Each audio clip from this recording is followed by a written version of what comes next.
programang ito ay rated SPG. Striktong patnubay at gabay ng magulang ang kailangan. Maaaring may masiselang tema, lengguwahe, karahasan, sexual, horror o droga na hindi angkop sa mga... Babantayan mo siya maigi ha. Kapag sinubukan niyang tumakas, parin mo. Mami, hindi ko kaya gawin yun. Of course you can. You are strong, Zoe. You are a fighter. Narito na nga ang ating pagkabangan ngayong Lunes sa abot kamay na pangarap. Naisahan nga nila itong si RJ dahil nakuha na nga ni Balahadja itong pera na inilagay nga dito ni RJ sa basurahan. At dali-dali naman na pinuntahan ito ni Balahadja at bago nga nakuha ay nasa lubong pa ni Balahadja itong si Annalyn Santos, subalit hindi na mumukhaan ni Annalyn dahil nakasombrero nga itong si Balahadja at naka-face mask.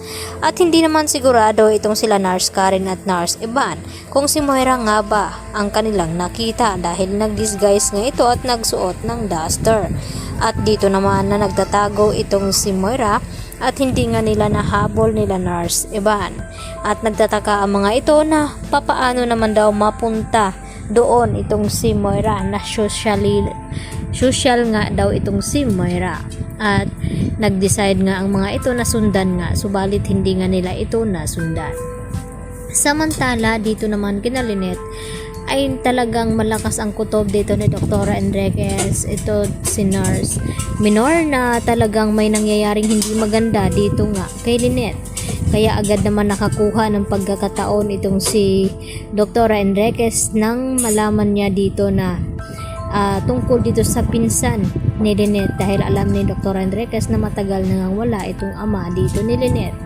Kaya nagduda na nga sila sa taong kasama dito ni Lynette kaya hinampas nila ito ng bag. Kaya naman ay nakatakbo silang tatlo, si Lynette at Nurse Pinor at ito nga si Dr. Enriquez. At dito naman na hinabol ang mga ito nila Dax at ng kanyang kasamahan. Hindi daw pwedeng makatakas ang tatlo nang sa ganon ay hindi sila makasumbong sa pulis. Kaya dito naman na humingi ng tulong itong sila Dr. Enriquez sa security, subalit bigla nga dumating itong kasamahan ni Dax at dito na pinagbabaril itong security guard at iniwanan naman itong si Lynette nila ni Dr. Enriquez at saka ni Dr. Patricia Minor. At dito rin na naghabulan ang mga ito at kumuha nga ng telepono itong si Dr. Enriquez at tinawagan agad si Carlos at pinadala ang lugar kung saan hinahabol nila itong si Lynette. Kinakailangan na mapuntahan daw nila agad ito bago mahuli ang lahat.